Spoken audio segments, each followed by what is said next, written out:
सच्चिदानन्दं सावधूतं परिजनसहितं श्रीकृष्णचैतन्यदेवं श्रीराधाकृष्णपादं सहगणललिता श्रीविशाखान्वितश्च आजानुलम्बितभुजौ कनकावदातौ संकीर्तनैकपितरौ कमलायताक्षौ विश्वाम्भरौ द्विजभरौ युगधर्मपालौ वन्दे जगत्प्रियकरौ करुणावतारौ पंचतत्वात्मकं कृष्णं भक्तरूपस्वरूपकं भक्तावतारं भक्ताख्यं नमामि भक्तसत्त्विकम् वरापीडं नटवरवपुः कर्णयोगर्णिकारं विवृधवासः कनककोपीशं वैजयन्ते च माला रङ्गरामवेणरसुधया तोरयं गोपवृन्दे वृन्दारण्यं शबदरमणं प्राविशागीतविरतिम् वंशी विभूषितकरान्नवनीरदाभा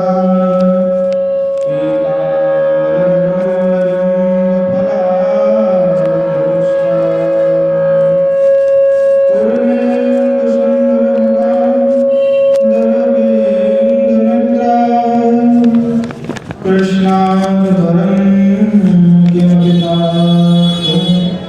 महं न जाने केना विना भरेण परेण निपात्य श्रृङ्गारदैकपरिणं वरसोत्सवायां साधुविभङ्गमतिरङ्गनिधेकदाते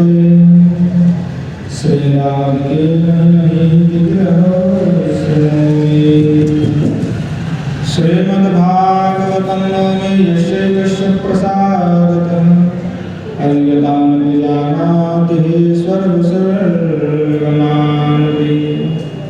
वृषारूढमाकन्तं सोममेशं सदाशिवं हरिनामरसमत्तं नमामि विश्वम्भरम्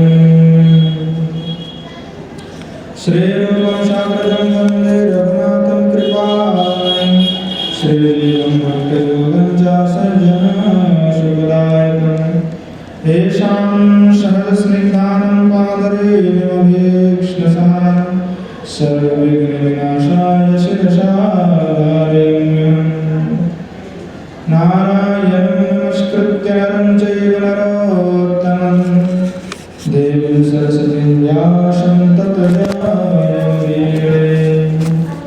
वाञ्छकल्पतरुभ्यश्च कृपासिन्धुभ्यश्च पतितानां पावनेभ्यो वैष्णवेभ्यो नमो नमः।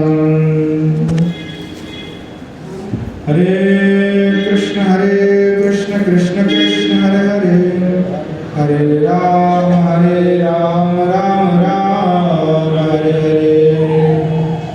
श्रीमन्महाप्रभु की जय, श्री गुरु सरकार की जय, श्री विश्वविद्यालय भगवान की जय। श्रीमन्महाप्रभु के आश्रित अनुकंपा से इस दामोदर व्रत में हम सभी श्रीमन्महाप्रभु के नित्य पार्षद श्री प्रवानंद स्वरूपाद श्री राधा रस सुधानंदी का स्वागत कर रहे हैं। पूर्व में हम आस्वादन कर रहे थे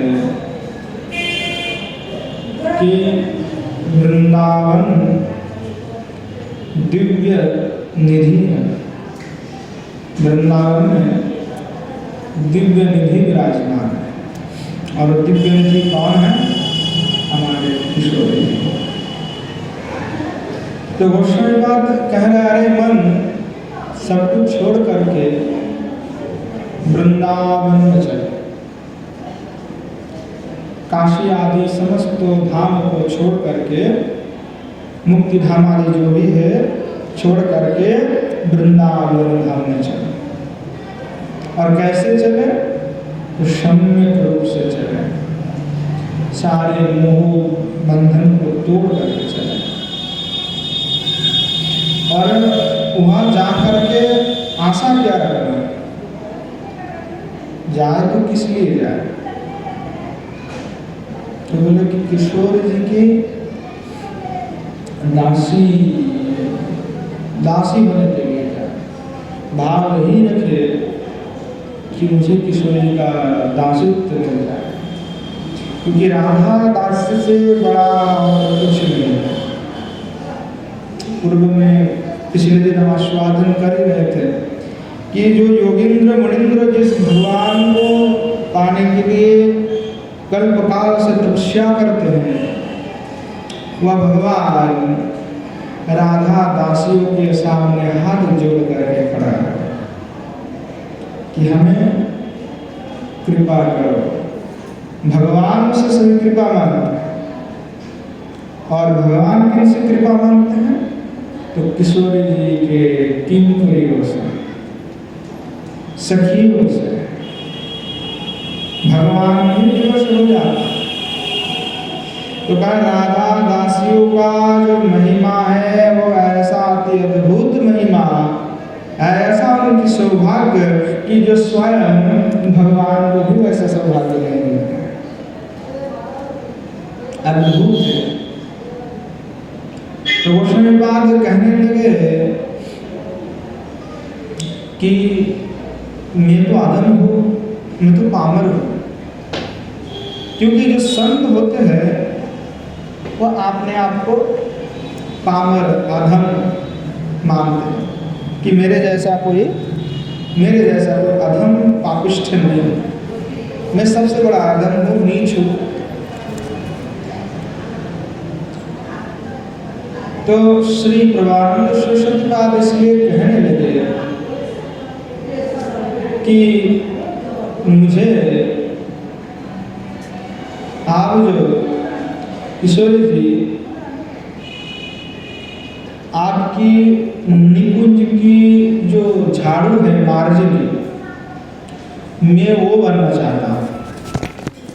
अगर मैं आपकी निकुंज की मार्जनी भी बन जाऊंगा तो मैं अपने आप को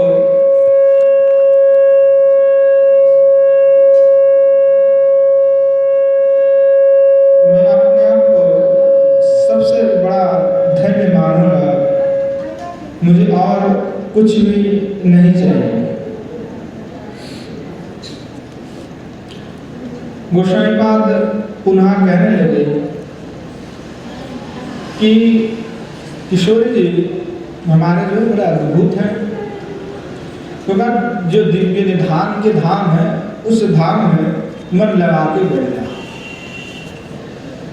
तो गोस्वामी पाद कह रहे हैं केना पिना गर्वरेण पदे निपत्य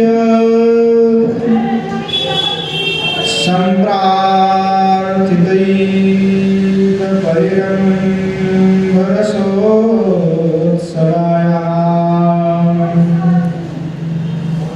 सबहु विभंगमतिरंग निधे गदाते श्री राधिके नहीं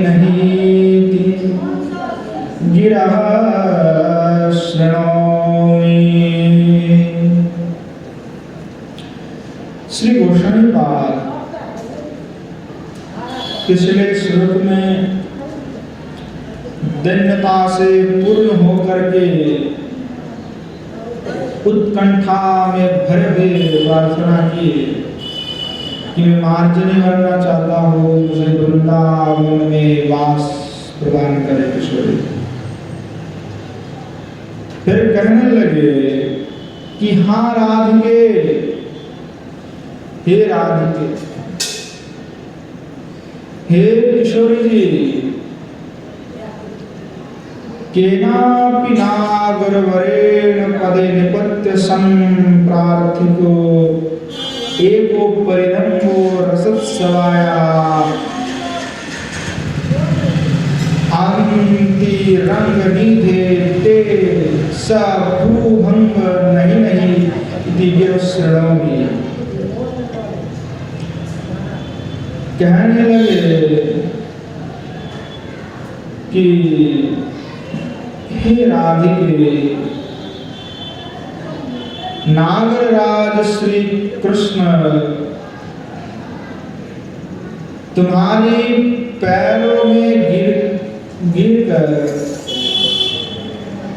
मात्र एक आलिंगन उत्सव की प्रार्थना करेंगे,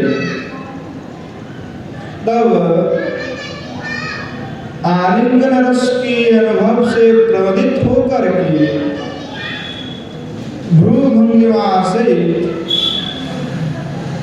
तुम जब नहीं नहीं नहीं करती रहोगी, तो ऐसे तुम्हारे नहीं नहीं जो वाणी है वो कब मुझे सुनाई पड़ेगा। मैं कब सुन पाऊंगा ऐसा वाणी कि जी आप नहीं नहीं नहीं कर रहे हैं। तो उसके बाद जो प्रगाढ़ लालसा में अनुराग दशा का प्राप्त की, और इसलिए इस श्लोक में पुनः उनका स्फूर्ति हुआ, लीला स्फूर्ति द्वारा वे लीला का चिंतन में निमग्न हो गए। स्वरूप की जो आवेश है, स्वरूप का आवेश इतनी घना होता है, जितना लीला में आवश्यकता अधिक होता है उतना ही आस्वादन मधुर होता है। तो श्री परमानंद स्वामी को श्रीमती के रूप गुण लीला माधुर्य इत्यादि स्मरण आ रहे हैं, और इसलिए वे उनका आस्वादन कर चिंतन में बस श्री किशोरी जी हैं। तो वो अनुभव कर रहे हैं लीला का स्फूर्ति होने पर लीला का दर्शन होता है। अब लीला जैसे होता है, दर्शन कोई करता है तो दर्शन करके कोई बोल नहीं सकता कि लीला में कितना रस है, कितना आनंद है, अर्थात कितना मधुर है, वो नहीं कह सकता। इसीलिए शास्त्रकार कहे मुखास्वादन वर्त। जैसे गूंगा आदमी जो बोल नहीं सकता, उसको मिठाई खिला दिया गया, तो अब वो ये नहीं कह सकता कि कितना मीठा होगा, कितना स्वादिष्ट था, और खाकर के उसको कितना आनंद है, बोल सकता है, पर वो तृप्ति तो हुआ है उसका। तृप्ति होने पर भी वो कह नहीं पाए। ठीक वैसे ही जो लीला रस है, जो लीला रस है, उस लीला रस का आस्वादन कैसे है? व्यक्ति आस्वादन भी करते हैं, तृप्त भी होते हैं, आनंद भी प्राप्त करते हैं, परंतु भाषा में उसको व्यक्त नहीं कर सकता। उसको व्यक्त नहीं कर सकते कितने आनंद लीला में मुझे प्राप्त हुआ। तो रसस्वादन के विषय में भी यही बात है। जो लीला का रसास्वादन है वह अनुभव का विषय है, और अनुभव का जो विषय है तो भाषा में प्रकाश नहीं किया जाता। हम चाहे भले जितना भी प्रयास करेंगे कि भाषा में उसको जो है प्रकाश कर दे, पर हमारे पास ऐसा कोई वाणी नहीं होगा, हमारे पास ऐसा कोई भाषा नहीं होगा जिसके द्वारा हम उसको प्रकाश करें, नहीं हो सकता। तो जो अनुभव है वो यहाँ होता है, बाहर नहीं किया जा सकता। हम चाहे कितने समझाने की कोशिश करें पर कोई समझेगा भी नहीं, और हम उसको समझा भी नहीं सकते। अनुभव अपने आप स्वयं किया जा सकता है। इसीलिए जब किंचित ही व्यक्त हो पाता है, जैसे कोई व्यक्ति ने कुछ खाया पिया तो डकार करता है, तो डकार से उस गंध निकालता है तो थोड़ा तो पता लगता है कि क्या खाया होगा डकार से, पर क्या खाया होगा, कितना खाया होगा, कितना परिमाण लिया, वो नहीं बता सकता, क्योंकि वह अनुभव का विषय है। जिसने खाया उसी को पता है। तो क्या है कि जो भजनानंदी लोग जो कुछ भी व्यक्त करते हैं उसमें भजन अनुभूति की गंध नहीं होता, संपूर्ण अभिव्यक्ति वे भी नहीं कर पाते, वो अनुभूति मात्र गंधवत मात्र बताते हैं। तो वही जो गंध आदि का जो सुनते हैं उनको फिर लालच होता है। तो ऐसे ही लीला श्रवण कीर्तन करने पर उन जो श्रवण करने वाले हैं उनके हृदय में भी लोभ का संचर होता है। तो श्री गोस्वामी पाद अब साधु के वेश में उत्कंठा से अधीर है। श्रीमती किशोरी जी की कृपा से उनको लीला की स्फूर्ति होने लगी। हमारे किशोरी जी अभिसारिका है, श्री राधिका अभिसारिका।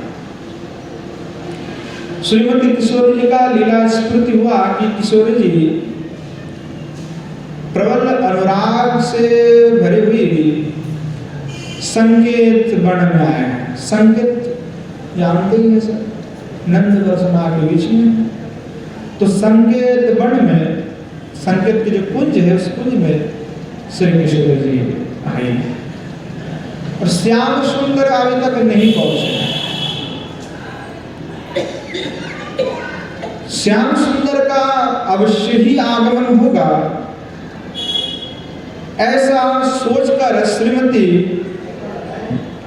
वासक सज्जिका दशा में अपने हाथ में कुंज को सजा रही है।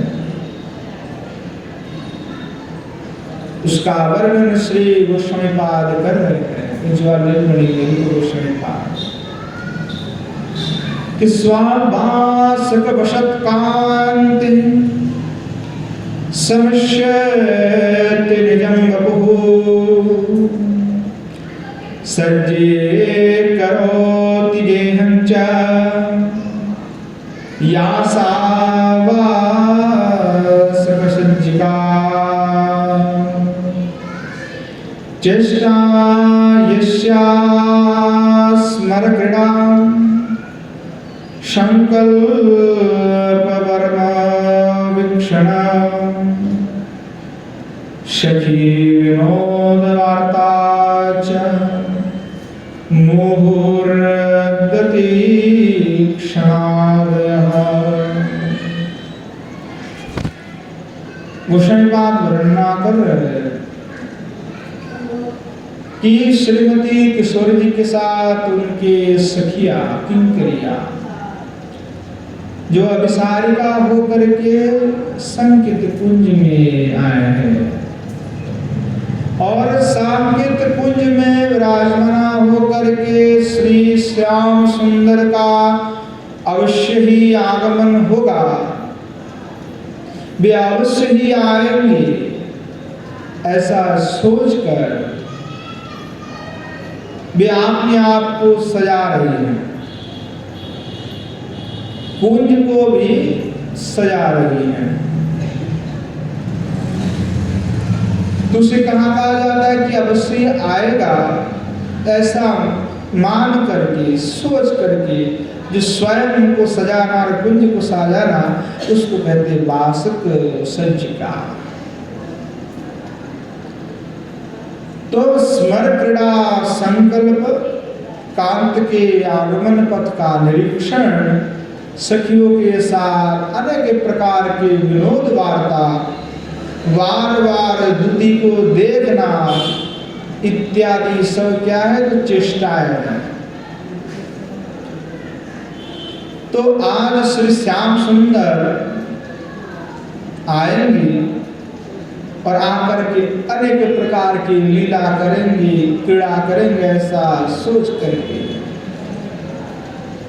जो है विद्यापति गाने लगे, आंगन में आवे जो रसिया, पलटी चलब हम ईशत हसिया, आव से आचर पियो धरवे, जाओ हम यत्न बहु करवे, काचुआ धर्म जब हटिया, करे करबारव कुटिल आज दिठिया, रभुस मंगव पियो जब ही, मुख मोड़ी बिहसी वलव नहीं तरवी। विद्यापति आपने भाव का प्रकट कर रहे कि कैसे किशोर जी उस निकुंज में है, तो क्या सोच रहे हैं। तो कह रहा श्रीमती के हृदय और कृष्ण राग से भरी हुई है, चित्त में जो है अनेक संकल्प खिल रही हैं जी, कि श्याम सुंदर आएगा तो ऐसा करेंगे, वैसा करेंगे, वैसा करूंगा, ऐसा ऐसा अनेक प्रकार के जो संकल्पों की तरंग जो लहरें हैं उनके मन में खिल रही हैं। किंकर के रूप में श्री गोस्वामी पाद सब प्रवानंद सरस्वती पाद भी सेवा में जुटे हुए हैं, वे भी सेवा में है। तो नागरवर श्री श्याम सुंदर कुंज में आकर पहुंचे हैं। तो जैसे ही श्री भगवान को देखे किशोर जी श्याम सुंदर को, तो उनको देखकर श्रीमती बामी से भरकर घर की ओर चल पड़े। और किशोर जी जैसे देखा श्री भगवान श्याम सुंदर आ रहे हैं, तो उनको देख कर ही श्री किशोरी जी आपने गृह की ओर चल पड़ी। तो जो किंकरिया बोले कहाँ चल पड़ी किशोरी जी आप, और तो किशोरी जी उत्तर देने लगी, तो मुझे यहाँ क्यों ले आई, अब मुझे छोड़ दे, मैं चल जाऊं अपने गृह पर, मैं कुलवधू। तो श्री श्याम सुंदर श्री किशोरी जी की आंचल को पकड़ लिया।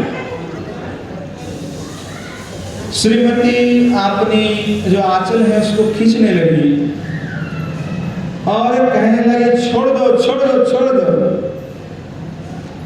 मुझे मत छोड़ो क्योंकि मैं कुल वाला हूं। और परंतु जैसे वो खींच रही थी तो मधुर मधुर श्री किशोरी जो है मुस्कुरा रहे थे, हंस रही थी, पर बाहर भव्यता है इसलिए कपटता कर रही थी। खींच रहे कि नहीं नहीं छोड़ दो छोड़ दो छोड़ दो। तो गोस्वामी पाद ऐसे अपूर्व लीलाओं का दर्शन करके बड़े ही आनंदित हो, बोले ऐसे जो दर्शन है कब संभव हो, ऐसे थोड़ी है बार बार बोलते।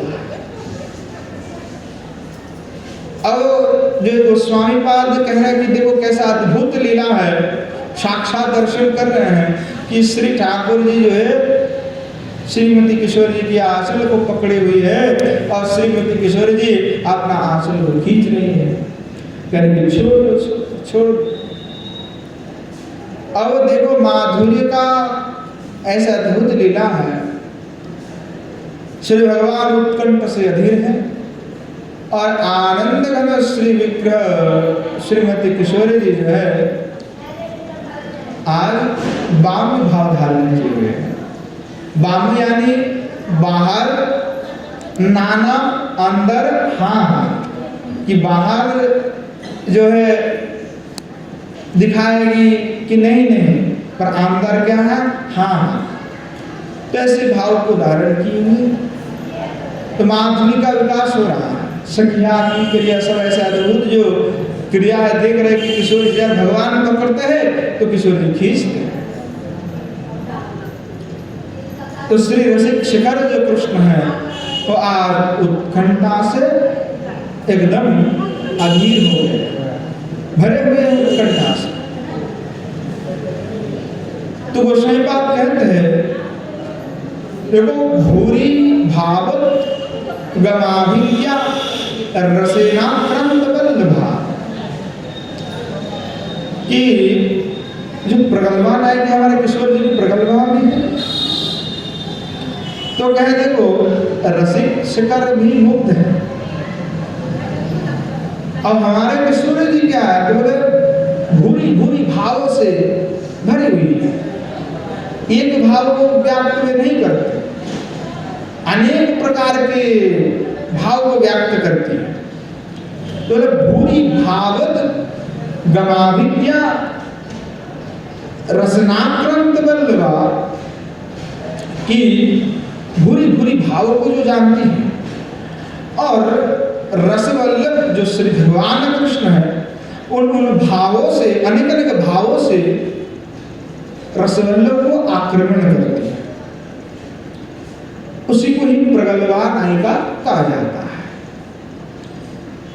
यही श्लोकांश में के व्याख्या में सब जीव गोस्वामी पाद लिखे, ये रसनाक्रांतो बल्लवित्युक्ते प्रेमात्मक रसनैव तदाक्रमण संभवात्, प्रेमास्तु बल्लभ शुकैकोद्दिश्य एतद् वल्लभा सुखायम् एव अस्य प्रयत्नस्तद्भावच्छामय एव आसिति।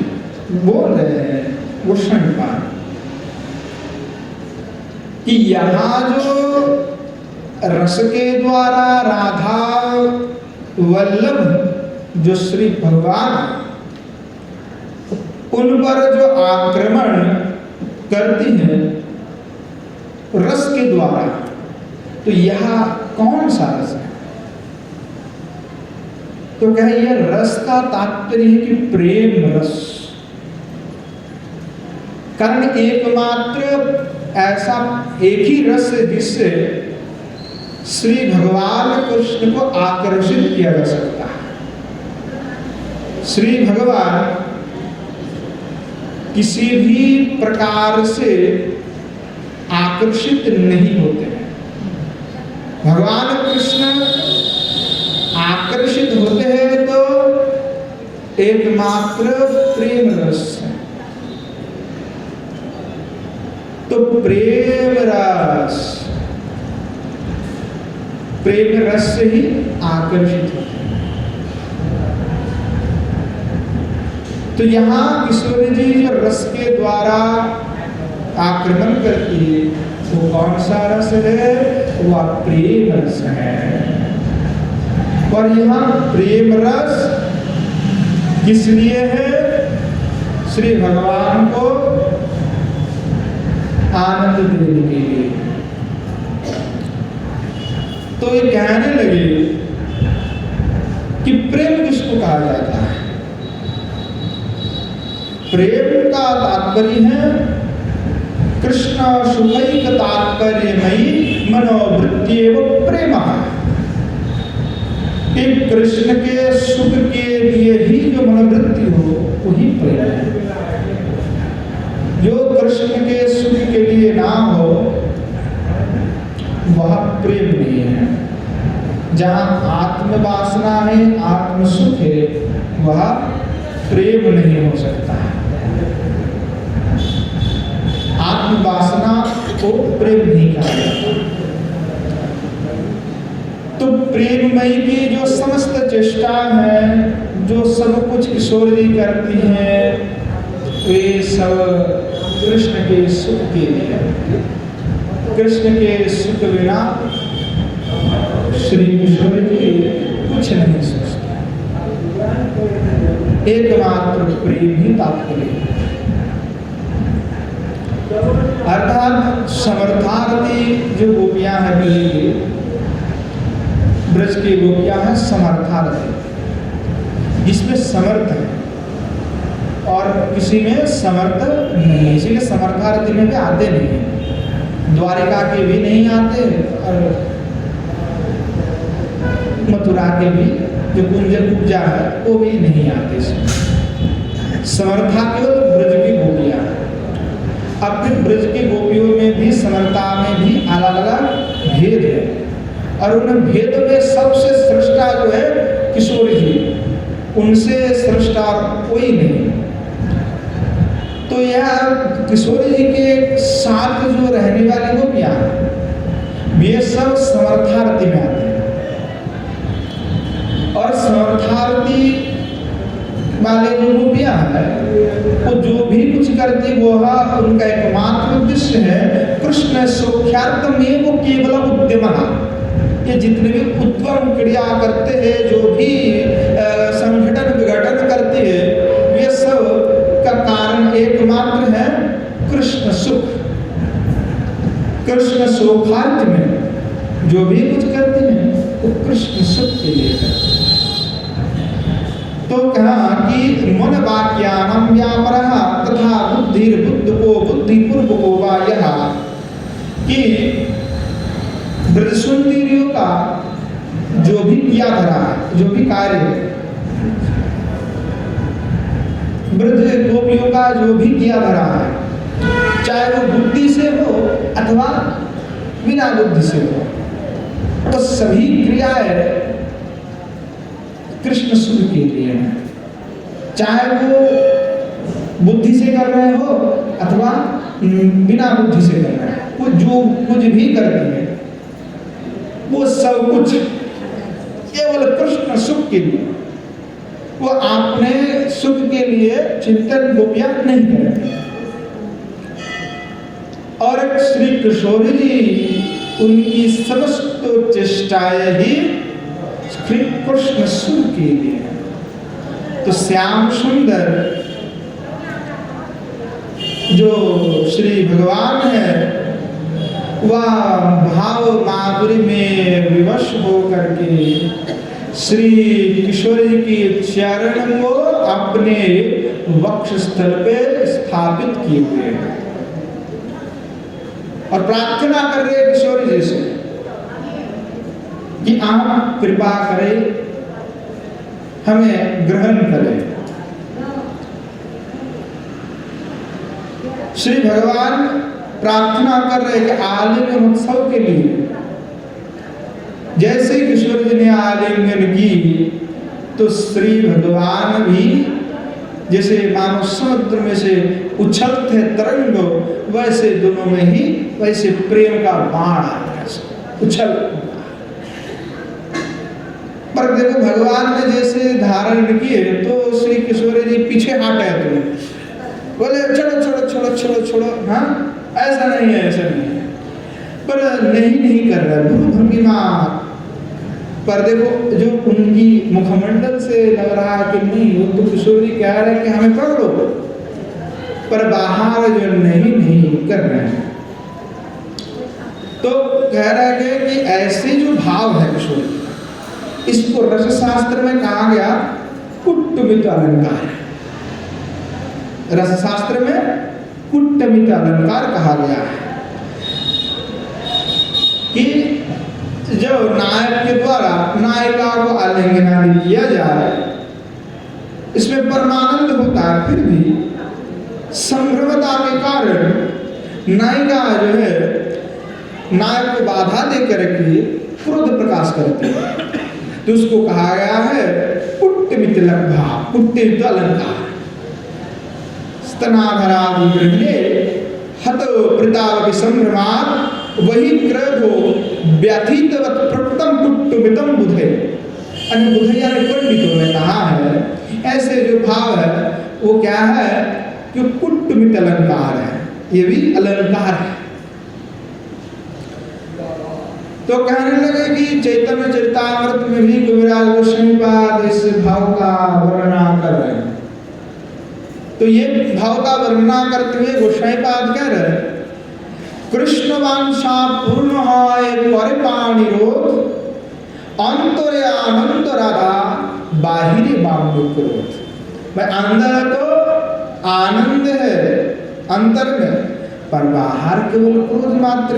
इधर कृष्ण का वांछा भी पूर्ण कर रही है और वांछा को पूर्ण करते हुए पाणिरोध हाथ से रोक भी रही है, और परंतु अंतर में आनंद भी हो रही है, पर बाहर बाम्य भाव दिखा रही है। जैसे चंद्रावली है तो चंद्रावली में बाम्य नहीं है। चंद्रावली गुस्सा होगी तो कहे जो बाहर है वो अंदर है, वो बाहर अंदर वैसा उसके पास नहीं है, और वो महाभाव तक नहीं जा पाती है, वो भाव तक भी नहीं जा पाती है। महाभाव कहाँ से आएगा उसके अंदर? जो किशोर जी के गण है वो सब महाभाववती हो सकते हैं, वो भी किशोर जी की कृपा से। नहीं तो एकमात्र मादनाख्य महाभाववती जो है वो हमारे किशोर जी है और दूसरा कोई नहीं है। और कभी कभी सखियों को अगर आज्ञा प्रदान कर दे किशोर जी तब तो ऐसे भाव उनमें आ सकता है, क्योंकि एक अंतरात्मा है इसलिए, नहीं तो किसी में वह संभव नहीं है। बोले व्यथा पाइया करे नो शुष्क रोदन ईशत हसिया करे कृष्ण के भक्षण। मतलब बाहर से संभ्रम आदि के कारण रोदन करेंगे, शुष्क रोदन, मतलब कोई आंख से आंसू नहीं गिरेंगे, शुष्क रोदन है जैसे दिखावा जिसको कहते हैं, दिखावा। और इज्जत हास्य, और थोड़ी थोड़ी मुस्कुराएगी और मुस्कुरा के भर्सना करेगी कृष्ण को, अरे छोड़ो छोड़ो है तुम ऐसे लंपट हो, उद्दंड हो, ऐसे जो है कहने लगेगी। तो क्या है वो पुट्टमित अलंकार है, बाम्यता के एक अलंकार है। बाम्यता तो भाव है, तो बाम्यता के अलंकार है कुट्टमित। तो श्रृंगार रस के कवि कहते हैं असान मुखा लोकनमाभिमुखम निषेधो एवानुमति प्रकारम प्रत्युत्तर मुद्रणमेव वाचाम नवांगनम नवनेव पंथा। कि जिन लोगों का वैमुख्य ही प्राकृत अविमुख्य है, वैमुख्य बाहर विपरीत भाव है और अंदर अंतर्मुखी भाव है, जिनका निषेध ही अनुमति है, निषेध कर रहे हैं इसका तात्पर्य कि अनुमति प्रदान कर रहे हैं। हम कहेंगे कि नहीं तो नहीं मतलब नहीं, वो अगर कहेगी नहीं तो इसका तात्पर्य कि हाँ, और मौन का तात्पर्य है प्रत्युत्तर। अगर कुछ नहीं बोल रही है तो मतलब प्रत्युत्तर दे रही है। तो कहने लगे उन नवांगों को सभी चेष्टाएं जो है अभिनव है। ऐसे जो हमारे किशोर जी इनकी जो भी चेष्टा है वो नव नव है। तो किंकरी देख रही है कि श्री भगवान जो सिंधु स्वरूपा श्री किशोरी जी को आलिंगन प्रदान करने के लिए उत्सुक है, परंतु किशोरी जी ना कर रही है, अर्थात उनके भीतर से हाँ हाँ ही निकल रहे हैं, पर बाहर जो है नहीं नहीं नहीं नहीं कर रहे तो अर्थात नहीं नहीं के अंदर ही हाँ ही प्रत्युत्तर हो रहा है, क्योंकि मौन है। अब फिर वो चुप हो गया, नहीं नहीं बोल करके उनको हाँ ही दे रहा है। तो कहने लगे ऐसा अद्भुत रस केवल ब्रज सुंदरियों में ही दिखाई पड़ती, किशोर जी में है, और कहीं में भी ऐसा अद्भुत रस नहीं है। इसीलिए गोसाईवाद का जो यह लीला स्मरण हुआ तो वो लीला में डूब है और वो साक्षात में विराजमान हो करके तो दिख रहे हैं। इसीलिए किशोर जी में ऐसे मधुरता की प्राचुर्य भरे हुए, इसलिए वो महाभाव स्वरूपिणी है, महाभाव स्वरूप के सारांश मूर्ति है। तो इतना देखा और देख करके श्रीपाद की स्फूर्ति में विरामा और साधक विष में आकर के कहने लगे, हे राधिका, कि कब मैं देखूंगा कि जब आप श्री भगवान कृष्ण को आलिंगन करने के लिए त्रस्त हो जाएंगे और आप भी हाँ है पर बाहर से दिखाने की नहीं, ऐसा जो लीला है, ऐसे दिव्य लीला आपके श्री मुखारविंद से मैं नाना का कब श्रवण करूंगा, कब मुझे ऐसा सौभाग्य प्राप्त होगा कि मैं वो नाना का श्रवण कर पाऊं। तो फिर जो है गोस्वामीपाद साधक वेश में आ गए। अब फिर कहने लगी, यद पाद पद्म नख चंद्र मणि छटाया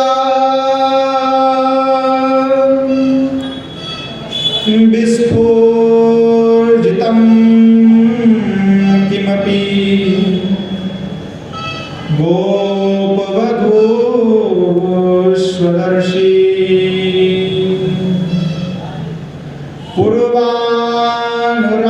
पूर्वानुराग रससागर सार मूर्ति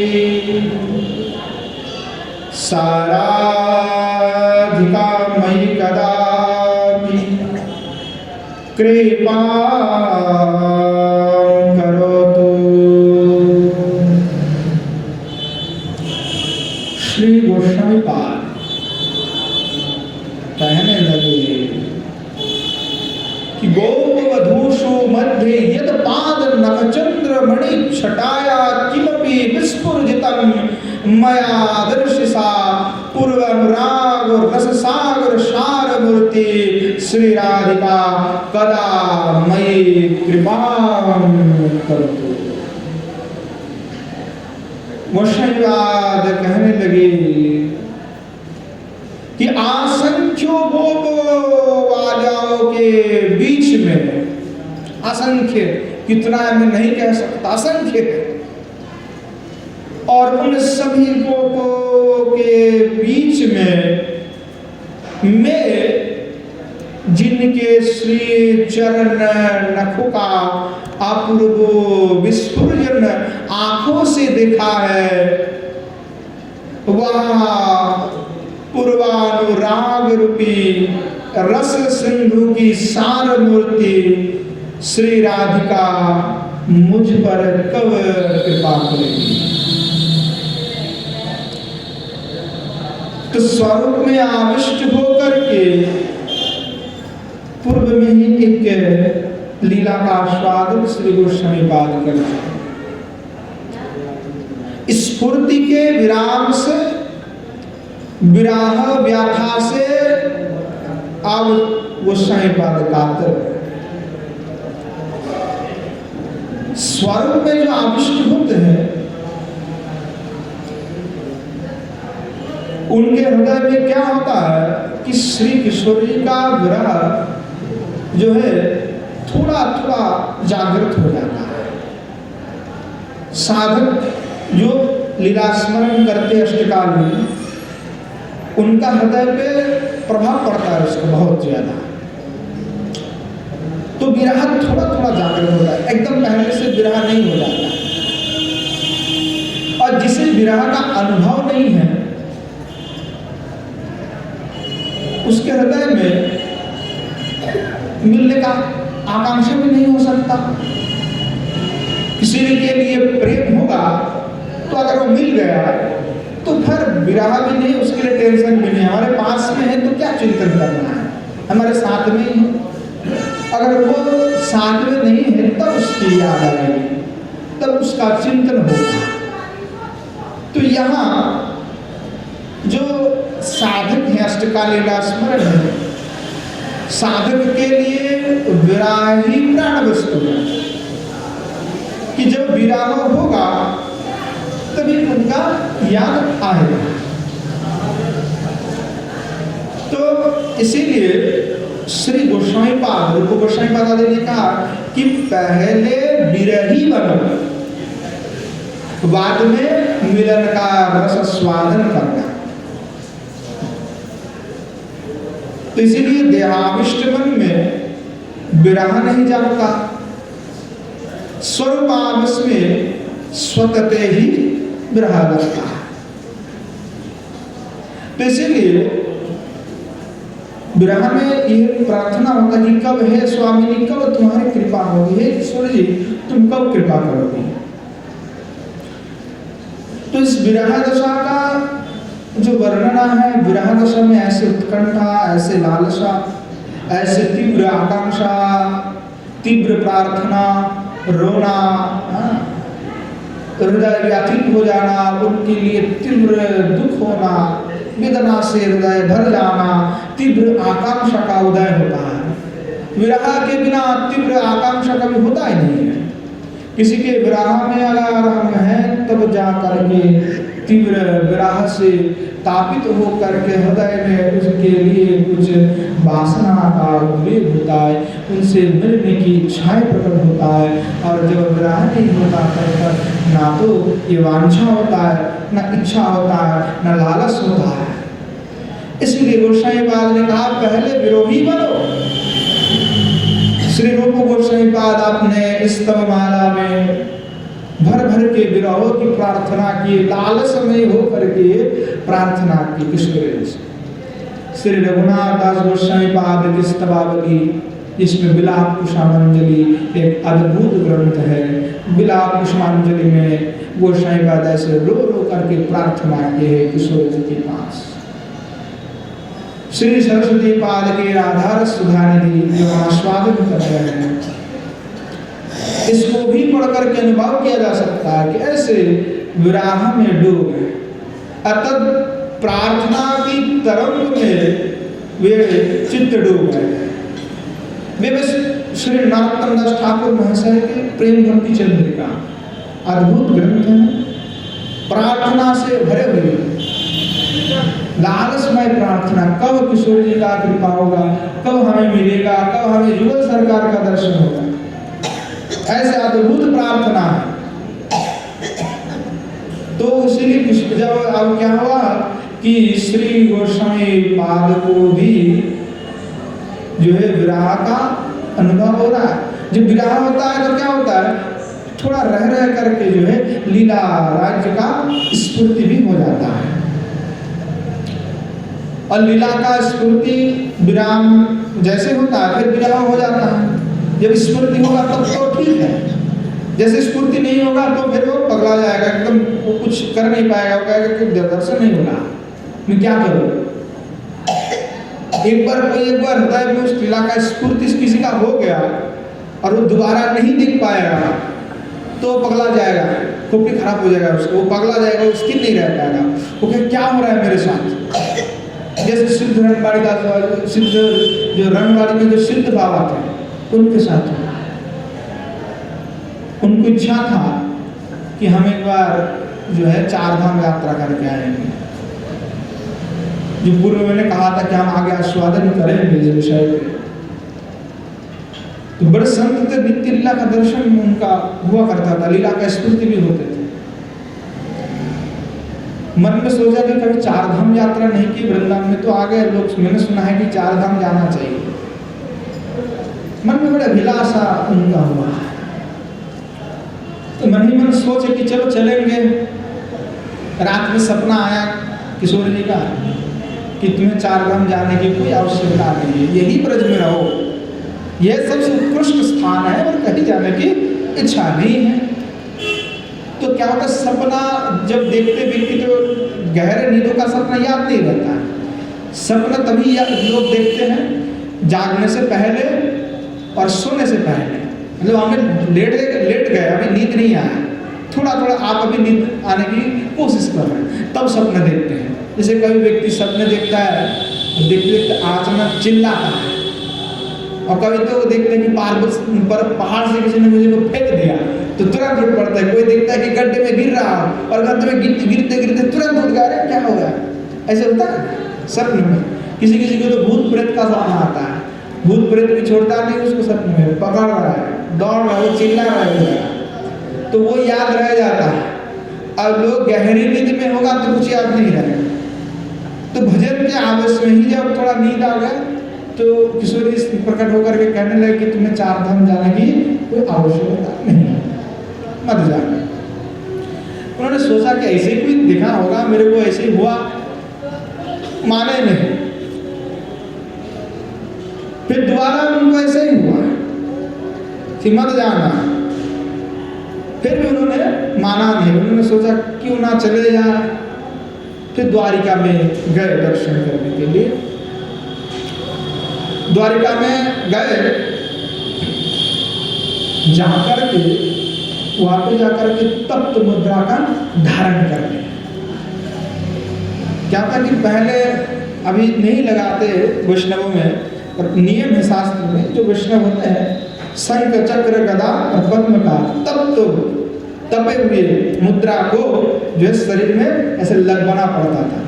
वक्षस्थल में भी कई लोग लगाते थे, क्योंकि भगवान के चार हाथ में चार हैं तो लगाते हैं, या तो हाथ में लगाए या तो वक्षस्थल में लगाए। वो तप्त थे, तपे हुए जो मुद्रा है उसको आग में एकदम तपा करके शरीर में छाप लगा देते कि मैं विष्णु का हो गया।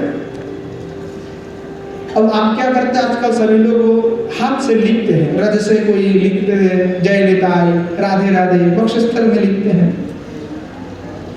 तो क्या वो उनको लक्ष्मी जी का चिन्ह जो है लगवा दिए, तप्त मुद्रा।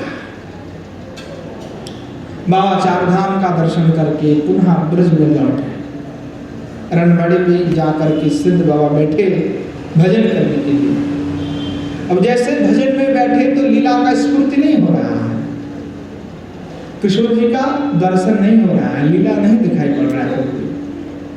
बड़े व्याथित हुए, हृदय रोने लगे, बार बार प्रयास किए लीला में प्रवेश करने का, कोई लीला में प्रवेश हो ही नहीं पाया। अंत था वे रोने लगे, रोते रोते भावाविष्ट हो गए। किशोर जी साक्षात प्रकट और प्रकट होकर के कहने लगे कि तुम सत्य भावा के गण के हो गए, तुमने अपने शरीर पे तप्त मुद्रा का धारण किया और सत्य भावा के गण में जाकर के तुम आओ, अपना नाम लिखा दिए। तुम तो अब मेरे गण के नहीं रहे, तुम चलो जाओ द्वारिका में और जाकर के सत्य भावा के पद चले गए। बाबा बड़े ही विचलित हो गए, रोने लगे, विरहा होने लगे। बाबा को जलाना नहीं पड़ा, बैठ गए आसन पे, और लीला का दर्शन नहीं हो रहा है, किशोर जी का दर्शन नहीं हो रहा है। और ऐसे कारण उनकी विरह, ऐसा तीव्र विरह में उनका गले तक जल गया, यहाँ तक पूरा जल गया एकदम शरीर, और बाकी जो जल नहीं रहा था ऊपर से। तो सिद्ध जगन्नाथ दास बाबा जी महाराज को जाकर के खबर पहुंचाया गया कि ऐसा है कि सिद्ध बाबा को जो है गले तक जम गया विरह के साथ। बाबा गए जगन्नाथ दास बाबा जी महाराज, क्योंकि भगवान दास बाबा जी महाराज के ही सब जो है बड़े बड़े जो सिद्ध हुए भगवान दास बाबा जी महाराज की कृपा से। बाबा जी महाराज आए, राह करके एक घी में रुई को लेकर के उनकी मस्त जो जला करके रख दी, और फिर जल जाने से पहले जगन्नाथ दास बाबा जी से कुछ बातचीत उनका हुआ। उन्होंने बताया कि कभी भी वृंदावन छोड़ करके कहीं और स्थान में नहीं जाना, और जो किशोरी जी का भजन करते हैं जुगल सरकार के जो केवल रस उपासक है वो कभी ब्रज छोड़ के मर जाना और किसी शरीर में तो कोई धर्म ही नहीं करना और किसी का उपासना नहीं करना, केवल किशोर जी किसी चरणार बिंद में एकमात्र रति रखना, निष्ठा रखना, किसी भी प्रकार से किसी दूसरे में मन नहीं लगाना। अगर लगाओगे तो किशोर जी फिर तुम्हें ग्रहण नहीं करेगा और ये ग्रहण नहीं किया इसलिए मुझे विरह में मुझे आज अपना शरीर को जलाना, किशोर लीला का मुझे दर्शन नहीं होगा। तो सिद्ध बाबा ने उनको फिर जला दिया। अंततः गौड़ीय आचार्य ने शिक्षा दी के गए कि जो इस ब्रज रस के उपासक हैं उनको बाहर जाना कदापि उचित नहीं है, वह केवल इसी रस के रस में डूब जाए और कुछ आवश्यकता नहीं है। तो गोस्वामीपाद भी जो है परमानंद सरस्वती पाद केवल किशोर जी में ही डूबे हुए हैं। हमारे जितने गोस्वामीपाद हैं जो गौड़ीय है, महाप्रभु है, राधा रस में डूबे हुए हैं, अद्भुत रस में डूबे हुए और कुछ उनके लिए आवश्यक नहीं है, केवल राधा रानी के श्री चरणार बिंद में आत्म समर्पण कर दिए। किशोर जी की श्री चरणार बिंद में जो अपना सब कुछ समर्पण कर देता है उनका और कुछ चिंतन करने की सोचने की आवश्यकता नहीं। ये वृंदावन है, कल्प धाम है, कल्प वृक्ष जैसे उसके नीचे सोचने पर सब कुछ मिल सकता है, पर कल्प वृक्ष भगवत प्रेम नहीं दे सकता। सूर्य गाय है, उसके पास कुछ भी मांगोगे कामधेनु के पास सब कुछ दे देगा, प्रेम नहीं दे सकता। जो भी देगा नाशवान वस्तु देता है, बिना नाशवान वस्तु वो नहीं दे सकते। कल्प वृक्ष भी प्रेम नहीं दे सकता। बड़ी गजब की बात है, कल्प वृक्ष कैसा होता है। एक बार एक व्यक्ति पूरा जिंदगी भर लगा कि मुझे कल्प वृक्ष मिल जाते तो क्या गजब हो जाता, जो भी मांगता सो मिल जाता। तो पूरा जिंदगी भर ढूंढते रहे कि कल्प वृक्ष कहाँ मिलेगा। बुढ़ा हो गया आदमी, ढूंढते ढूंढते एक बार हिमालय के ऊपर चढ़ गया। चढ़ते चढ़ते एक जगह में पहुंच गया, संध्या हो गया, बोला आपको विश्राम करना, तो किसी पेड़ के नीचे ही बैठ गए। बैठ करके मन में सोचने लगे, थोड़ा प्यास लगा है, अगर जल मिल जाते तो बड़े आनंद हो जाता। तुरंत वही पे जो है फवारा निकाला है मिट्टी से और ठंडा सुशीतल जल उसके मुंह में गिर पड़ा। सोचने लगा क्या अद्भुत है, मन में जैसे जल पिया, उसको लगा कोई अगर कुर्सी मिल जाता बैठने के लिए, हाँ बड़ी आनंद होता। तुरंत राज सिंहासन प्रकट हो गया, बैठ गया। सोचने लगा भूख भी लगा है, कुछ खाना मिल जाता। जैसे ही सोचा तो खाना भी हाजिर हो गया और सोचने लगे गर्मी भी लग रहा है तो कोई पंखा करने वाला मिल जाता।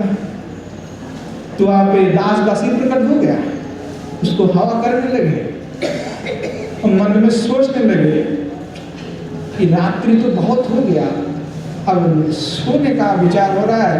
कोई अगर खटिया मिल जाती और तकिया मिल जाता तो यही पे सो जाता।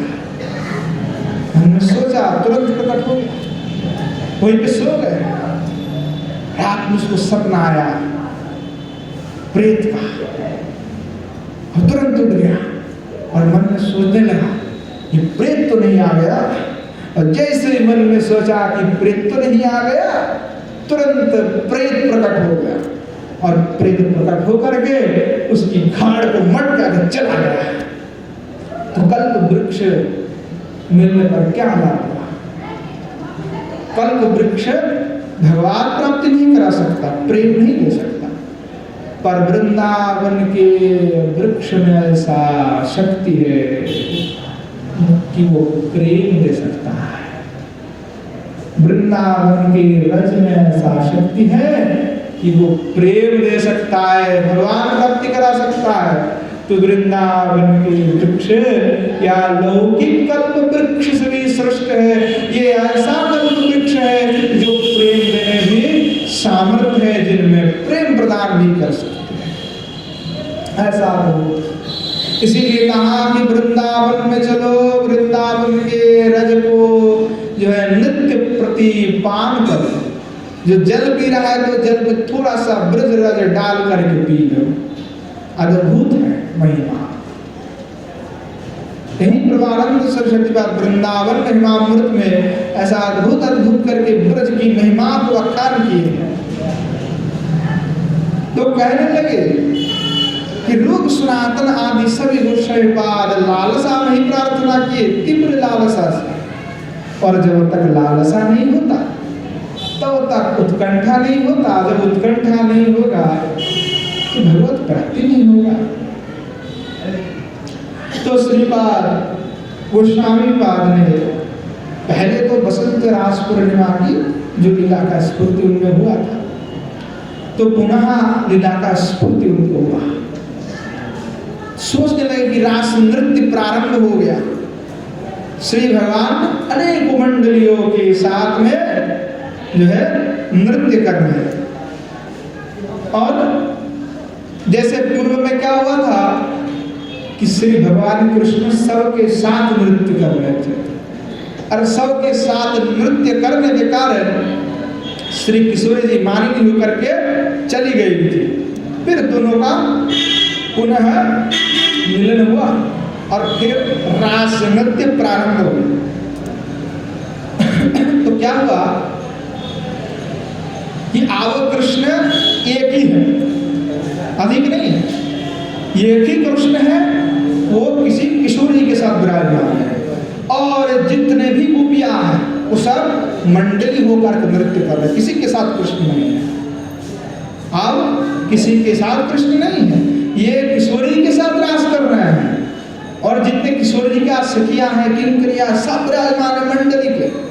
और असंख्य जो गोपियां हैं, क्योंकि कृष्ण को पता है कि आप मेरे दूसरे के पास गया तो ये फिर मानी होकर के चले जाएगी, तो इतने मेहनत सब बेकार हो जाएगा। तो श्री सुखदेव गोस्वामी भी वर्णना कर रहे हैं कि तत्रापि सुश्रुता में भगवान देवकी सुतः मध्ये मणिनाम महिमानम महमरो कतो यथा। कि मंडली के बीच में श्री ठाकुर जी और श्री किशोर जी विराजमान और सभी मंडली होकर के रास नृत्य कर रहे हैं। अब भागवत के प्रवक्ता श्री सुखदेव गोस्वामी पाद यहाँ पे कह रहे हैं देवकी सुत है। देवकी सुत तो मतलब हो गया कृष्ण जो मथुरा के। नहीं, देवकी तो यशोदा के भी दूसरे नाम है। देवकी यशोदा माता का दूसरा नाम है। तो इसीलिए यहाँ देवकी सुत कहने पर जो है कृष्ण को ही कहा गया जो ब्रज के कृष्ण है। तो कहा कि सब मंडलियों के साथ मिलकर के नृत्य हो रहा है। तो कहने लगे उसी जो नृत्य हो रहा है रास, तो उस रास में अद्भुत रूप से वर्णना कर रहे गोविंद दास पदावली से। वो कहते हैं कांचन मणिगणे जन निर्मायलो रामनी मंडल साज माज हिमाज महामर कत सम श्याम नटवर राज धनी धनी अपर रास विहार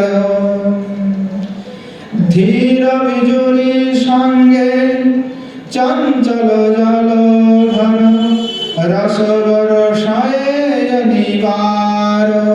गोविंद दास कहने लगे कि गोपियों का ऐसे नृत्य की माधुरी है, अद्भुत रूप से सब नृत्य कर रहे हैं। तो कहने लगे कि मंडली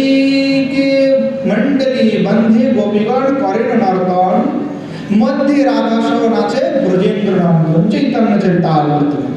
मंडली करके सब नृत्य कर रहे हैं।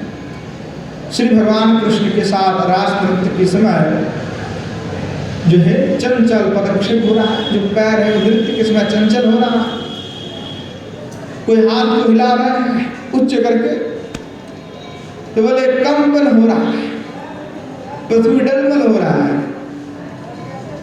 अब वो कहने लगे कि नृत्य तो हो रहा है, देखो श्रीमती किशोरी जी कैसे अभूतपूर्व नृत्य कर रहे हैं। किशोरी जी नृत्य कर रहे हैं, अद्भुत नृत्य कर रहे हैं, अद्भुत माधुरी कला है किशोरी जी में। तो किंकरियों का जो दृष्टि है वो किशोरी जी के सिर्फ चरणारविंद में है, वो ऊपर नहीं देख रहे कि ऊपर में क्या हो रहा है, कि किशोरी जी हाथ कैसे ऊपर हिला रही है, श्री ठाकुर जी कैसे कर रहे, नहीं, किंकरियों का दृष्टि जो है किशोरी जी की सिर्फ चरणारविंद में। और चरणारविंद में दृष्टि इसीलिए श्लोक श्री गोसाई पाद लिखे हैं कि किशोरी जी की जो नृत्य चंचलता है वो चरण मानव सत्य प्रस्फुटित अरुण कमल है। अरुण कमल यानी रक्त वर्ण पद्म, अरुण वर्ण होता है। तो कहे कि एक एक जो किशोरी जी का एक एक अंगुली है वो एक एक अंगुली कमल का दल है, और उसके छोर पर नख माणव मणि की तरह जो झिलमिल झिलमिल कर रहा है। तो ऐसे माधुर्य को देख करके किंकरी जो है एकदम भाव में आविष्ट हो गया, मत मुग्ध हो गए किंकरिया। तो कहने लगे देखो साधक जन भी आपने चिंतन में इस माधुर्य का जो है चिंतन करते, कैसे अद्भुत है किशोरी का सिर चरणारविंद, जहां से मणि का छटा निकल रहा है। बोले ऐसे अद्भुत छटा है कि वह समस्त गोपियों का रहने पर भी किशोरी जी की जो श्री नखजम चंद्रमणि है उसकी छटा से सब सर्वत्र एकदम मानव की कोटि चंद्रमा का प्रकाश हो रहा है, ऐसा अद्भुत है। तो क्या है कि ऐसे अति सुंदर माधुरी का आस्वादन गोसाई बात कर रहे हैं। तो क्या कि स्मरण से ही तो प्राप्ति हुआ स्फूर्ति। तो यहाँ क्या है कि अभिष्ट का माधुर्य आस्वादन करना ही साधक का मूल लक्ष्य है। जो अभिष्ट है उसका आस्वादन करना है साधक के मूल लक्ष्य है। क्या है? लीला का स्मृति हो, लीला का हम आस्वादन कर पाए। पर आरंभ में ऐसा नहीं होता है साधक के साथ। इसलिए अभिष्ट के हमारा जो अभिष्ट है उनके रूप गुण लीला आदि इस सब का माधुर्य का अनुभव हमें होना चाहिए। अगर अनुभव नहीं हो रहा है तो हमारा भजन नहीं हुआ, इसका मतलब जब तक अनुभव नहीं होता है तब तक मतलब हमने भी परिपक्वता प्राप्त नहीं की है। तो आरंभ में साधक को इस विषय को सबसे ज्यादा ध्यान देना पड़ता है कि हमें जो आस्वादन हम कर रहे हैं, जो अष्टका लीला का चिंतन कर रहे हैं, तो उनमें हमारा मन किसी एक जगह पे टिक जाए, आस्वादन करे। जैसे कि सुबह हमें नखचंद्र का आस्वादन करना है तो चिंतन करे। अब हमने कहा ठीक है कर लेंगे, क्या दिक्कत है, ऐसे करते करते चलेगा। तो क्या होगा कि एक बार अगर हम नियमानुवर्तिता के अभ्यास कर लेते हैं तो फिर आस्वादन में नियम के अधीन हो जाएगा। पर नियम आस्वादन के अधीन रहे ये वांछनीय, अर्थात आस्वादन नियम के अधीन हो जाए ऐसा नहीं है। नहीं तो एक मशीन की तरह हो जाएगा लीला स्मरण कि सुबह से उठना है, नित्य लीला में ऐसा ऐसा होता है, हमने सोच लिया, फटफट करके सोच लिया, कर लिया, जो पिट हो गया खत्म, ऐसा नहीं। नियम के अधीन आस्वादन नहीं होगा, आस्वादन के अधीन नियम होगा। कि कई एक जगह में नखचंद्र का छटा हम दर्शन कर रहे हैं तो दर्शन ही करते गए, हमें और किसी दूसरी जगह का चिंतन नहीं आएगा। नहीं तो फिर क्या होगा कि हमने थोड़ा सोचा कि हाँ ऐसा ही है, बस हो गया, फिर आगे बढ़ गए, ऐसा नहीं। लीला चिंतन जो साधक करते हैं वो आस्वादन में नियम रखते हैं, नियम के अधीन आस्वादन नहीं है। तो श्री गोसाई पाद जो है श्री रासेश्वरी का, किशोरी जी का अद्भुत नृत्य माधुरी का आस्वादन कर रहे हैं कि श्रीमती किशोरी जी की श्री चरणारविंद में, श्री चरण में जो है नूपुर परिधान किए हुए हैं। अब नूपुर की जो झंकार है, उस नूपुर की झंकार के साथ नखमणियों का एक ऐसा अभूतपूर्व प्रकाश है, एक छटा है, क्या उसका वर्णना करें। तो गोसाई बात कह रहे हैं कि जैसे स्वशब्द बिजली होता है, जब बिजली चमकता है तो एकदम घड़घड़ाहट करके शब्द होता है, तभी बिजली चमकता है, फिर क्या होता है, शब्द सुनाई पड़ता है। तो कह रहे कि ऐसे बिजली जब गड़गड़ाहट करे और बिजली चमका है, तो मानो श्री किशोरी जी का जो अभी नृत्य कर रहे किशोर जी, तो उनकी नख चंद्रमणि उससे जो छटा हो रहा है, मानो बिजली चमक रहा है, और जो नुपुर का ध्वनि है वो बिजली का गड़गड़ाहट है, ऐसे अद्भुत है। और ऐसे मानो कि आतंक से हृदय कंपित हो रहा है। बोले कि सशब्द विद्युत के भांति श्री किशोरी जी की जो नुपुर का ध्वनि हो रहा है, और नख से जो है यह ज्योति का प्रकाट्य हो रहा है, प्रकाशन हो रहा है। तो ऐसे कि हमारे आंखों से जब उस दृश्य को हम देख रहे हैं, तो हमारे हृदय में आनंद रस की एक लहर जो है खेलने लगे हैं, आनंद की प्राप्ति हो रहा है उससे। क्या अद्भुत आनंद है। तो इसलिए उज्ज्वल में श्री रूप गोसाई पाद कह रहे हैं कि ऐसे जो क्षण है, जो नृत्य का, इस क्षण का जो किंकरी अनुभव कर रही है, और श्री किशोरी जी जो है वह रस सागर की सारमूर्ति है।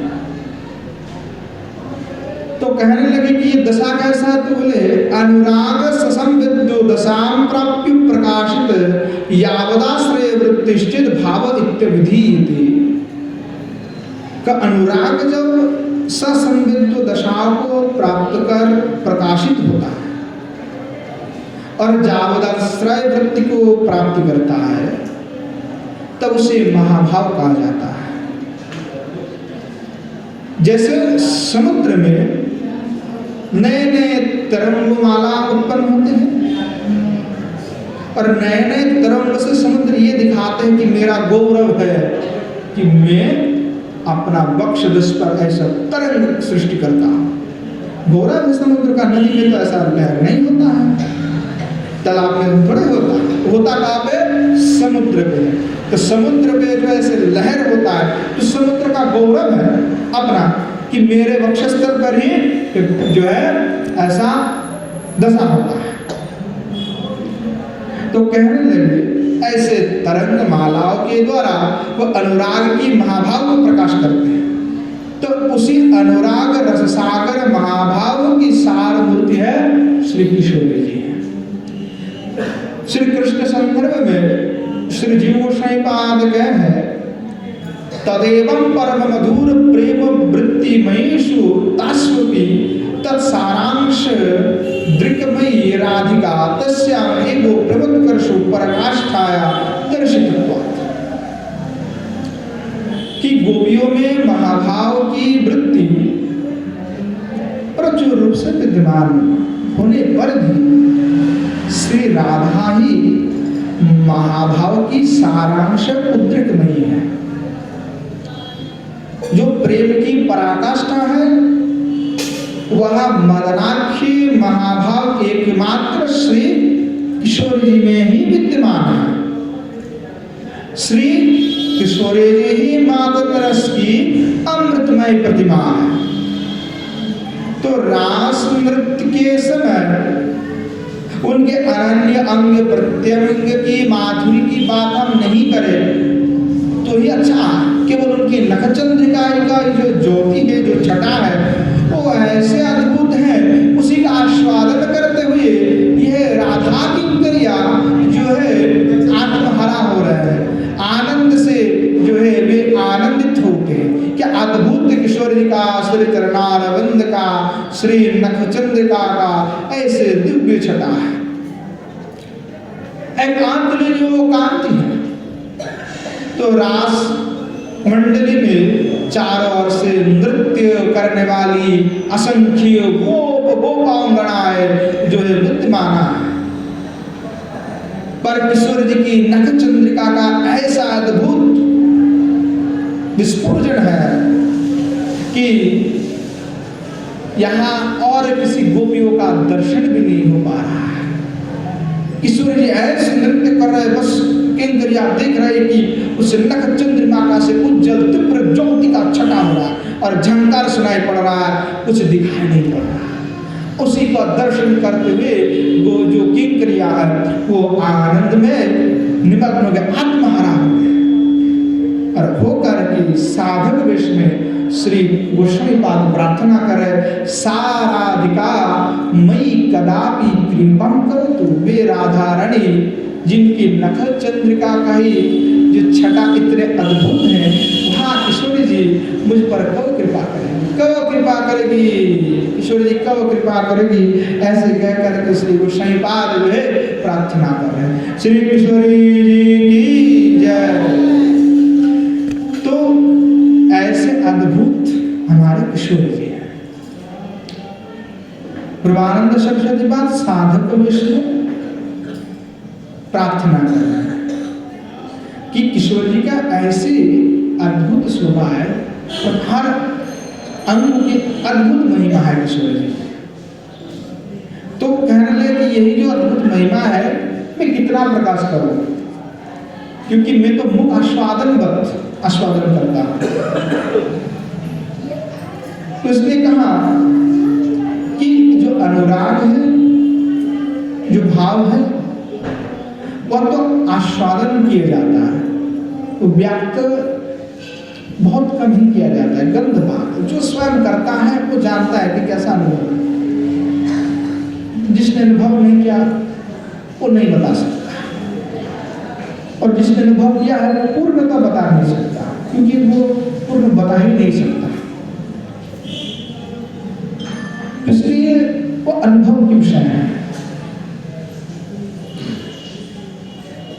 और किशोर जी की जो 10 अंगुली है, तो 10 अंगुली 10 कमल दल है, और 10 नामों में 10 भाग विभक्त होकर के जो तीव्र ज्योति का प्रकाशन कर रहा है,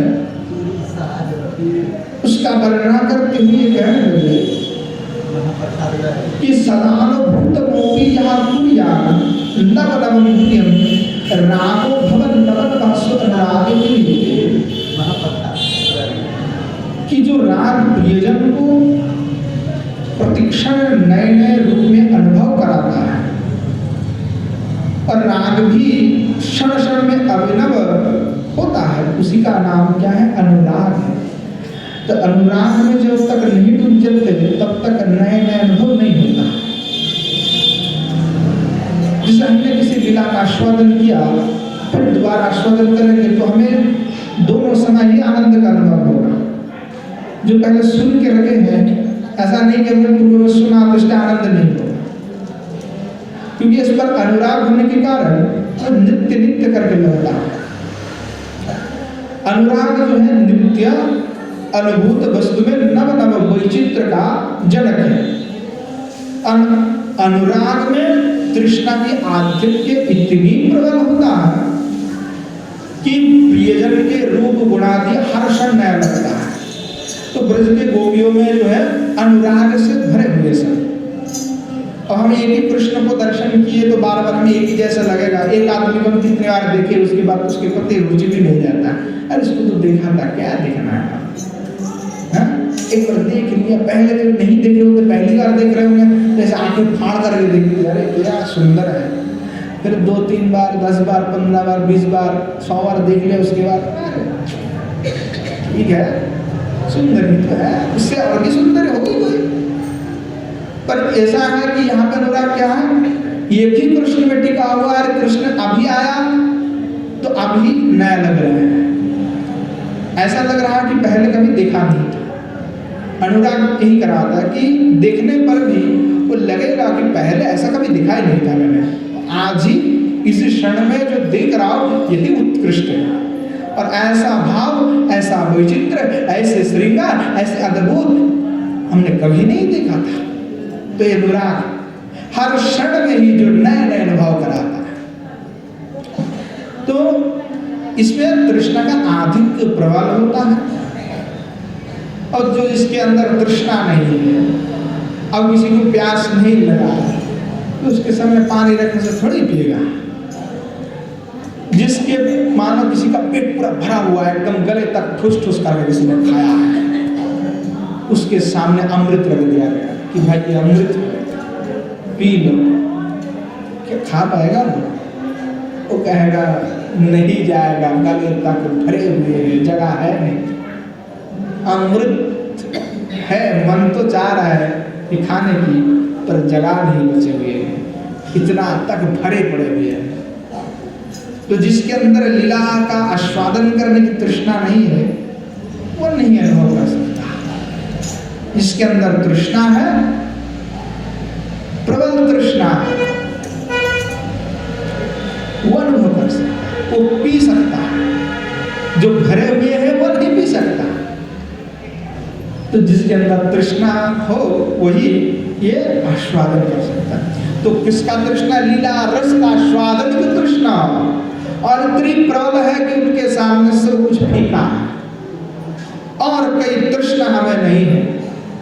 कृष्ण राधा कृष्ण की जो नित्य लीला है, उस नित्य लीला का रस का पान करने का तृष्णा।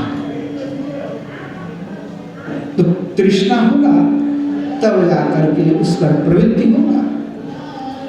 अब जिसको तृष्णा नहीं है वो क्या खाएगा? इसको भूख नहीं लगा थोड़ी खाएगा, भूख लगने के विषय है।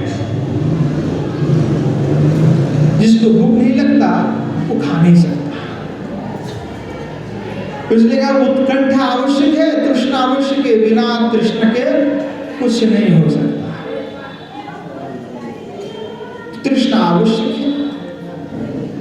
गोसाई पाद तो ऐसा अद्भुत रूप से प्रार्थना किया है कि प्राणेश्वरी कबे मोरे हबे कृपा देखी,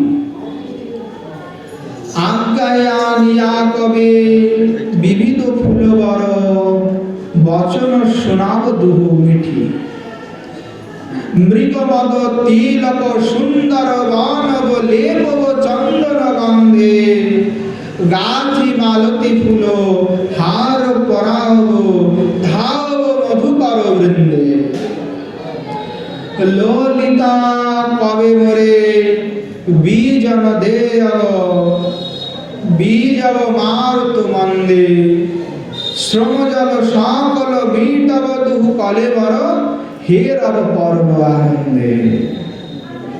ठाकुर महाशय प्रार्थना कर रहे, उत्कंठित होकर के व्याकुल हो गए सेवा प्राप्ति के लिए कि कब होगा प्राणेश्वरी, कब मोर होइबे कृपालु की। हाँ प्राणेश्वरी, कब तुम्हारी कृपा होगी,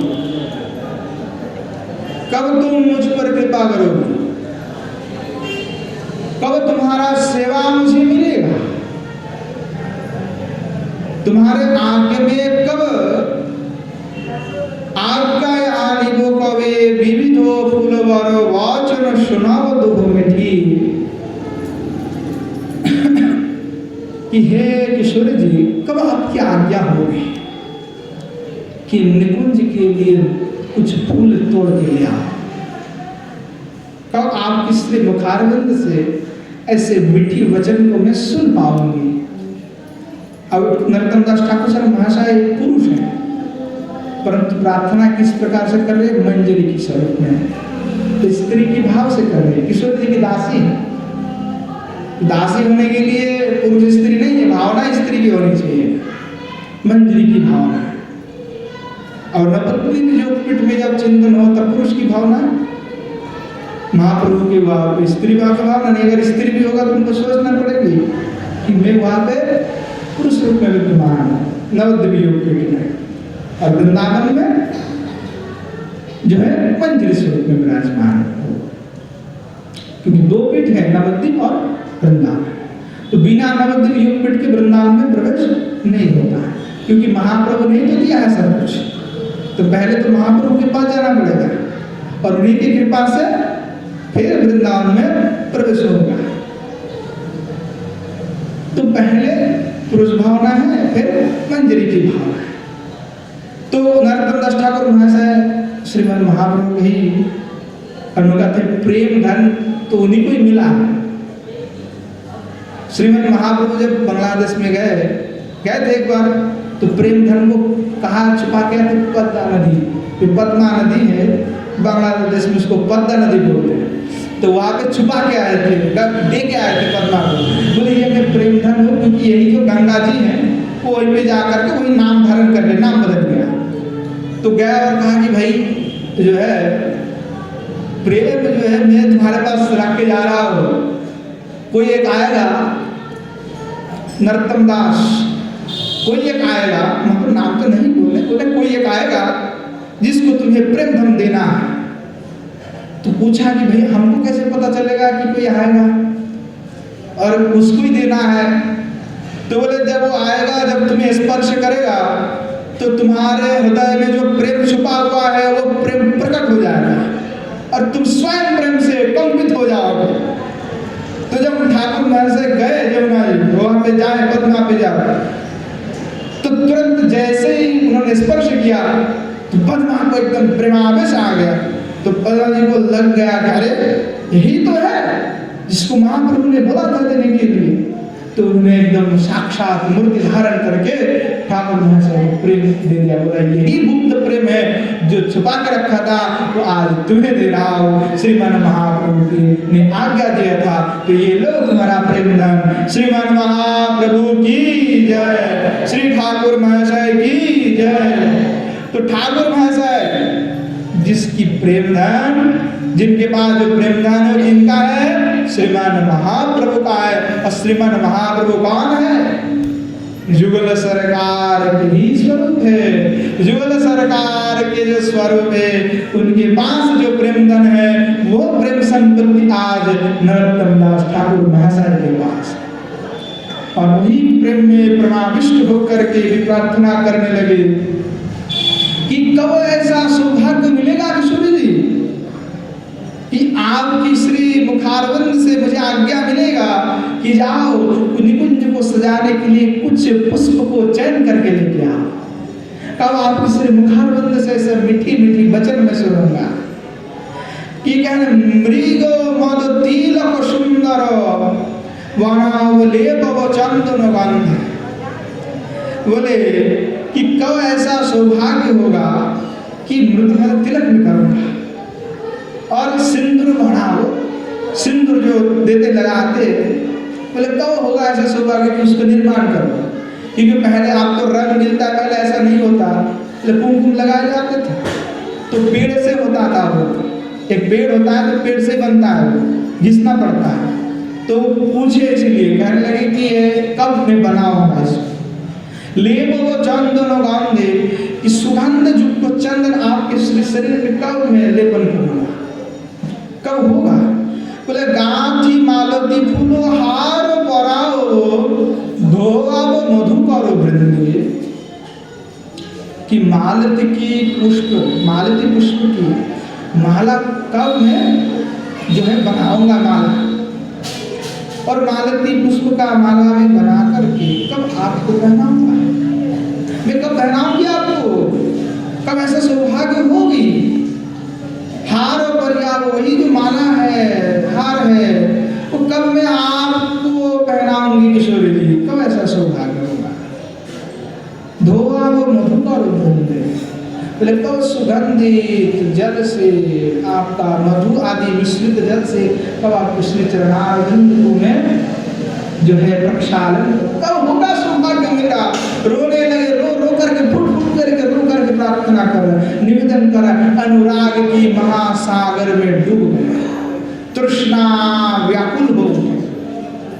अद्भुत तृष्णा नहीं होगा तो ऐसा प्रार्थना नहीं निकालते। लालसा से भरे हुए हैं, तीव्र उत्कंठ लालसा कि कब ऐसा सौभाग्य मुझे प्राप्त होगा। लोलिता कबे मोरे बीजन देयलो बीजव मारुत मंदे श्रम जल सकल भीटव तू कलेवर हेरव परम आनंदे। कहने लगे कि हे किशोरी जी, कब श्री ललिता जी मुझे बीजन देंगे। बीजन का तात्पर्य क्या जानते हैं? पंखा। अभी तो आजकल इलेक्ट्रिक वाला पंखा है, घूम जाता, स्विच दिया और चलने लगा।